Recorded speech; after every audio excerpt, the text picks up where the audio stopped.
भारत आने वाले foreign travellers के लिए एक नया सिस्टम शुरू किया गया है। इस वीडियो में आज हम जानेंगे कि भारत का डिजिटल ई अराइवल सिस्टम क्या है, इसे कैसे इस्तेमाल किया जा सकता है, किन लोगों को भरना बहुत जरूरी है और किन को नहीं, यूएस सिटीजन्स के लिए खास क्या रूल्स हैं और इसे भरते समय किन बातों का ध्यान रखना चाहिए। हम इसके फायदे, ट्रैवल के समय सावधानियां और एयरपोर्ट पर कैसे ये आपके एक्सपीरियंस को आसान और फास्ट बना सकता है, उस पर भी स्टेप बाय स्टेप बात करेंगे।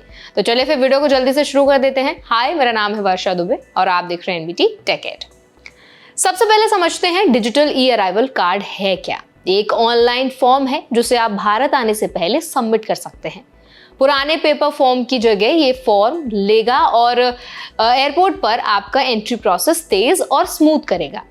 इसे भरने के बाद आपको एक क्यूआर कोड मिलेगा जिसे एयरपोर्ट पर शो करना होगा।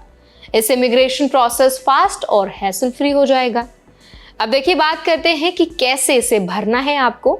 तो ई अराइवल कार्ड आप 3 जगहों से भर सकते हैं। पहली, इंडियन वीजा वेबसाइट, दूसरी Indian bureau of immigration website और तीसरी इंडियन वीजा सुस्वागतम मोबाइल ऐप। इसे अपनी यात्रा से 72 आवर्स पहले तक सबमिट करना बहुत जरूरी है। इस सिस्टम के लागू होने का मेन रीजन ये है कि भारत आने वाले ट्रैवलर्स को एयरपोर्ट पर लॉन्ग लाइंस और डिलेज से बचाया जा सके।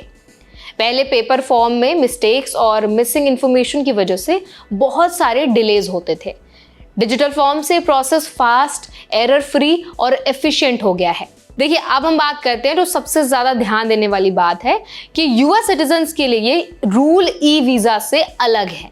इसका मतलब ये है कि अगर आप यूएस सिटीजन हैं तो आपके पास वैलिड ई वीजा या फिजिकल वीजा होना चाहिए और साथ में वैलिड ई अराइवल फॉर्म भी होना जरूरी है। सिर्फ ई वीजा होने से एंट्री पॉसिबल नहीं है, दोनों डॉक्यूमेंट्स आपके पास होने बहुत जरूरी है। एक बहुत इंपॉर्टेंट क्लैरिफिकेशन मैं आपको देना चाहूंगी, ये नया रूल ओसीआई होल्डर्स पर लागू नहीं होगा। अगर आपके पास ओसीआई कार्ड है तो आपको ई अराइवल फॉर्म भरने की जरूरत नहीं है। केवल फॉरेन नेशनल्स जैसे कि यूएस सिटीजन्स और अदर कंट्रीज के लोग इस सिस्टम के अंदर आते हैं। ट्रैवल से पहले कुछ सावधानियां रखना भी बहुत जरूरी है। देखिए, सबसे पहले अपनी एयरलाइन के साथ कंफर्म करें कि कौन कौन से डॉक्यूमेंट्स रिक्वायर्ड हैं जिनकी जरूरत पड़ने वाली है आपको। कभी कभी एयरलाइंस अलग रूल्स अप्लाई कर सकती हैं और चेक इन या बोर्डिंग के समय पर एक्स्ट्रा डॉक्यूमेंट्स भी मांग सकती हैं। और दूसरी बात है कि ई अराइवल फॉर्म समय पर और सही जानकारी के साथ भरें, मतलब गलत होने पर एयरपोर्ट पर आपका प्रोसेस स्लो हो सकता है। और तीसरी बात है, क्यूआर कोड का स्क्रीनशॉट या प्रिंट अपने पास रखें। अगर कोई टेक्निकल प्रॉब्लम आ जाए तो बैकअप रेडी होना चाहिए। अब देखिए, बात करते हैं कि डिजिटल फॉर्म के फायदे क्या क्या हैं। तो सबसे पहला तो फास्ट प्रोसेसिंग होगी। एयरपोर्ट पर ऑफिसर क्यूआर कार्ड जो होगा वो स्कैन करके आपका डेटा तुरंत वेरीफाई कर लेगा। और दूसरा, एरर फ्री। पेपर फॉर्म में अक्सर स्पेलिंग मिस्टेक्स या मिस्ड फील्ड्स हो जाती थी। और तीसरा, एनवायरमेंट फ्रेंडली भी है ये।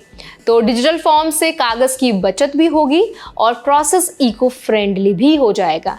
तो यूएस सिटीजन्स के लिए ये सिस्टम और ज्यादा इंपॉर्टेंट है क्योंकि भारत आने वाले जो ट्रैवलर्स की संख्या है वो बहुत बढ़ रही है आने वाले टाइम में। अगर सभी को पेपर फॉर्म भरना पड़ा तो लाइंस लंबी होंगी और प्रोसेस स्लो होगा। डिजिटल फॉर्म से सभी को फास्ट और स्मूथ एंट्री मिलती है। और इसके अलावा सरकार रिकमेंड करती है कि ई अराइवल फॉर्म भरते समय एक्यूरेट ट्रैवल डिटेल्स और कॉन्टैक्ट इन्फॉर्मेशन डालें। इससे अगर कोई इमरजेंसी सिचुएशन आ जाए, जैसे कि अगर आपकी फ्लाइट मिस हो गई या कैंसिल हो जाती है या हेल्थ इशू भी आ जाता है, तो एयरपोर्ट या लोकल अथॉरिटीज आपके बारे में सही जानकारी के साथ एक्ट कर पाएंगे। अगर आप अमेरिका में रहते हैं और भारत आने की योजना बना रहे हैं, प्लान कर रहे हैं, तो इसे समझना और समय पर ई अराइवल फॉर्म भरना बहुत ज़रूरी है। इससे आपका एयरपोर्ट एक्सपीरियंस सेफ, फास्ट और स्ट्रेस फ्री रहेगा और छोटे मिस्टेक से आपको लंबा इंतजार या अननेसेसरी प्रॉब्लम्स फेस नहीं करने पड़ेंगे। तो आई होप ये वीडियो आपको हेल्पफुल लगी होगी, अच्छी लगी होगी। अगर इस वीडियो की इन्फॉर्मेशन आपको हेल्पफुल लगी हो, अगर इससे कुछ आपको सीखने को मिला हो, तो इस वीडियो को जरूर लाइक करें, शेयर करें और ऐसे और भी अपडेट्स के लिए, वीडियोस के लिए हमारे चैनल एनबीटी टेक एड को जरूर सब्सक्राइब करें।